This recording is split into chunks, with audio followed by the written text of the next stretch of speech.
Hi అండి. ఈరోజు వీడియోలో సమోసాని ఎప్పుడు ఒకేలా కాకుండా డిఫరెంట్గా ఎలా తయారు చేయాలో చూద్దాం. ఒక్కసారి మీ ఇంట్లో వాళ్ళకి ఇలా చేసి ఇవ్వండి, ఎలా చేస్తారని ఆశ్చర్యపోతారు. ఈ వీడియో చూస్తే ఫస్ట్ టైం చేసిన వాళ్ళు కూడా చాలా పర్ఫెక్ట్గా సమోసాలను చేసేయచ్చు. ఈ సమోసాలను చేయడం కోసం ముందుగా ఒక ప్లేట్లో 1 కప్పు మైదా పిండిని తీసుకోవాలి. మీరు కావాలంటే మైదా పిండి ప్లేస్లో గోధుమ పిండితో అయినా చేసుకోవచ్చు. ఇందులో 2 స్పూన్లు మరిగించిన నెయ్యిని వేసుకుంటున్నాము. మీరు కావాలంటే డాల్డా అయినా వేసుకోవచ్చు. అలాగే దీంట్లో రుచికి సరిపడినంత సాల్ట్ వేసుకోవాలి. అలాగే దీంట్లో 1 స్పూన్ వాము వేసుకోవాలి. వాము వేయడం వల్ల రుచి బాగుండడమే కాకుండా తిన్న తర్వాత హెవీగా అనిపించకుండా చాలా బాగుంటాయి. ఇప్పుడు వీటన్నిటిని చేత్తో బాగా కలుపుకోవాలి.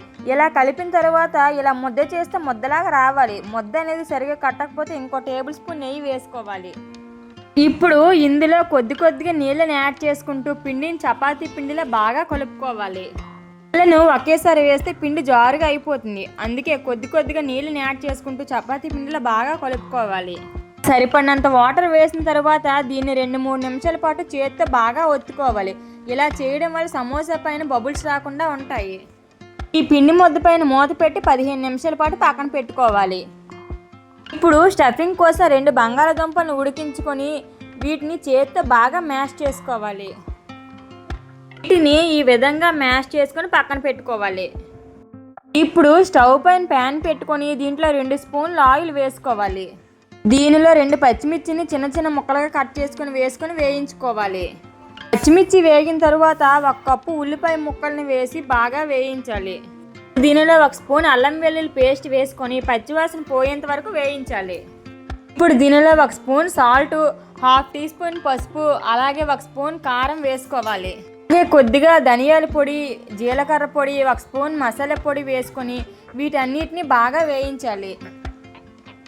అన్నిటిని వేయించిన తర్వాత మనం మ్యాష్ చేసి పక్కన పెట్టుకున్న బంగాళాదుంపలు ఇందులో వేసుకొని 2 నిమిషాల పాటు బాగా కలుపుకోవాలి.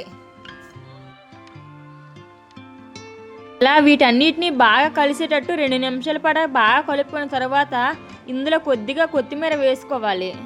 దీనిలో 1 నిమ్మ చెక్కని పిండుకొని ఇదంతా బాగా కలిసేటట్టు కలుపుకొని స్టవ్ ఆఫ్ చేసుకొని పక్కన పెట్టుకోవాలి. ఇప్పుడు ముందుగా మనం కలిపి పెట్టుకుని పిండిని తీసుకొని వీటిని చేత్తో 2 నిమిషాలు ఒత్తుకొని మీడియం సైజ్ బాల్స్లో చేసుకోవాలి. ఈ విధంగా పిండి ముద్ద అంతటిని మీడియం సైజ్ బాల్స్లో చేసుకోవాలి. ఇప్పుడు ఒక్కో పిండి ముద్దని తీసుకొని చపాతీ కర్రతో చపాతీలాగా ఒత్తుకోవాలి. ఇది మరీ పలుచగా కాకుండా మరీ మందంగా కాకుండా మీడియం సైజులో ఉండేటట్లు ఒత్తుకోవాలి. రౌండ్గా చేసుకున్న తర్వాత 1 నైఫ్ తీసుకొని వీడియో క్లిప్లో చూపిస్తున్నట్టు కట్ చేసుకోవాలి. వీడియోలో చూపిస్తున్నట్టు ముందుగా మధ్యలో 2 లైన్లు పెట్టుకొని తరువాత చిన్న లైన్లుగా కట్ చేసుకోవాలి. విధంగా చివరి వరకు కట్ చేసుకోవాలి. ఈ లైన్లు మనం ఎంత బాగా కట్ చేస్తే సమోసా అనేది అంత పర్ఫెక్ట్గా వస్తుంది. ఈ విధంగా 2 వైపులా కూడా లైన్లు పర్ఫెక్ట్గా కట్ చేసుకోవాలి. చూస్తున్నారు కదండి, ఇలా 2 వైపులా లైన్లు పెట్టుకున్న తర్వాత ముందుగా మనం స్టఫ్ చేసుకున్నాం కదా బంగాళదుంపను కొద్దిగా తీసుకుని ఈ వీడియోలో చూపిస్తున్నట్టు పెట్టుకోవాలి. ఇలా బంగాళదుంపను చపాతీ మధ్యలో పెట్టుకొని అంచుల చుట్టూ వాటర్ అప్లై చేసుకోవాలి. వాటర్ అప్లై చేసుకున్న తర్వాత ఈ బంగాళదుంప స్టఫ్ను వీడియోలో చూపిస్తున్నట్టు క్లోజ్ చేసుకోవాలి. వేలతో లైట్గా ప్రెస్ చేస్తే అతుక్కుపోతాయి. ఎందుకంటే వాటర్ అప్లై చేసాం కదండి, ఊడిపోకుండా గట్టిగా ఉంటుంది. ఇప్పుడు మనం లైన్లుగా కట్ చేసుకున్నాం కదండి, వాటిని ఇలా వీడియోలో చూపిస్తున్నట్టు ఒకదానిపై ఒకటి పెట్టుకోవాలి. ఇలా ఒకదాని తర్వాత ఒకటి పెట్టుకొని చివర్లో అతికించుకోవాలి. వీడియో క్లిప్లో చూపిస్తున్నట్టు ఇలా ఒకదానిపైన ఒకటి పర్ఫెక్ట్గా అంటించుకోవాలి. ఇలా వీటన్నిటిని అంటించుకున్న తర్వాత ఒకవేళ మీకు అంటుకోకుండా ఊడిపోతే లైట్గా వాటర్ అప్లై చేసి అంటించుకుంటే సరిపోతుంది. ఈ సమోసా చూడడానికి చాలా అందంగా చాలా టేస్ట్గా ఉంటుందండి. ఇంట్లో వాళ్ళకి కానీ చుట్టాలకు కానీ ఒక్కసారి సమోసా ఇలా చేసి ఇవ్వండి, చాలా సర్ప్రైజ్గా ఫీల్ అవుతారు. క్రిస్పీగా కరకరలాడుతూ భలేగా ఉంటుంది. ఇలా అన్నిటినీ ఒకదానిపైన ఒకటి అంటించిన తర్వాత చివరిలో ఒకసారి లైట్గా చేతితో ప్రెస్ చేసుకుంటే సమోసా నుండి స్టఫింగ్ బయటకు రాకుండా పర్ఫెక్ట్గా అంటుకుంటుంది.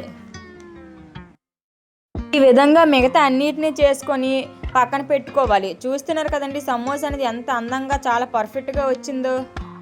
మీకు ఇంకా బాగా అర్థం అవడం కోసం ఇంకొక సమోసాని చేసి చూపిస్తాను, ఒకసారి చూడండి.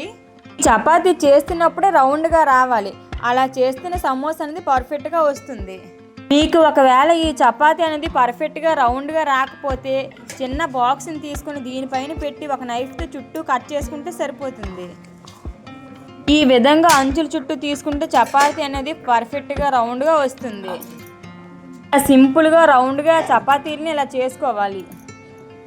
ఇప్పుడు ఒక నైఫ్ తీసుకొని మిడిల్లో 2 లైన్లు పెట్టుకొని తరువాత ఒకదానిపైన ఒకటి అలా పెట్టుకుంటూ చివరి వరకు కట్ చేసుకోవాలి. ఈ వీడియోలో చూపిస్తున్నట్టు ఇలా లైన్లన్నింటినీ పర్ఫెక్ట్గా ఒకదానిపైన ఒకటి అలా కంటిన్యూస్గా పెట్టుకుంటూ కట్ చేసుకోవాలి. ఇలా 2 వైపులా కట్ చేసుకున్న తర్వాత మనము స్టఫింగ్ చేసుకున్నాం కదా బంగాళదుంపని, వాటిని మిడిల్లో పెట్టుకొని అంచుల చుట్టూ వాటర్ అప్లై చేసుకొని వీడియోలో చూపిస్తున్నట్టు ఈ స్టఫింగ్ని క్లోజ్ చేసుకోవాలి. క్లోజ్ చేసుకొని వేళ్ళతో అతికించుకోవాలి. ఇలా అతికించుకున్న తర్వాత మనం కట్ చేసుకున్నాం కదండి లైన్లు, వాటిని ఒకదానిపైన ఒకటి పెట్టుకుంటూ ఈ సమోసా మొత్తాన్ని క్లోజ్ చేసుకోవాలి. ఇలా అన్నిటిని చివరి వరకు క్లోజ్ చేసుకుంటే సరిపోతుంది. ఈ విధంగా అన్ని సమోసాలని చేసుకోవాలి. చూస్తున్నారు కదండి, సమోసాని ఇలా డిఫరెంట్గా సింపుల్గా చేసేయచ్చు. మనం ఈ లైన్లను ఎంత బాగా పర్ఫెక్ట్గా తీస్తే సమోసా అనేది అంత పర్ఫెక్ట్గా వస్తుంది.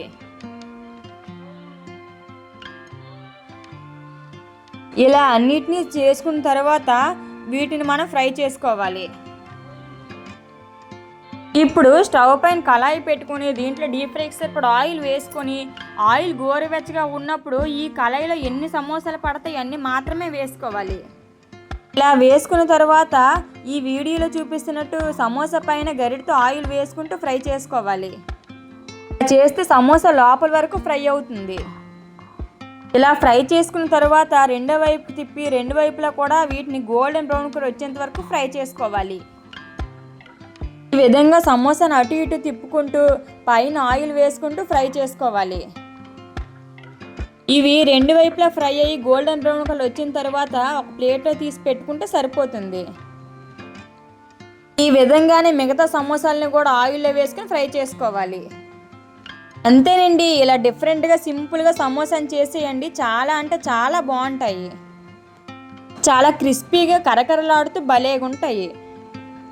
వీడియో నచ్చితే లైక్ చేయండి. ఇలాంటి మరిన్ని ఇంట్రెస్టింగ్ వీడియోస్ కోసం మన ఛానల్ని సబ్స్క్రైబ్ చేసేయండి. Thank you for watching.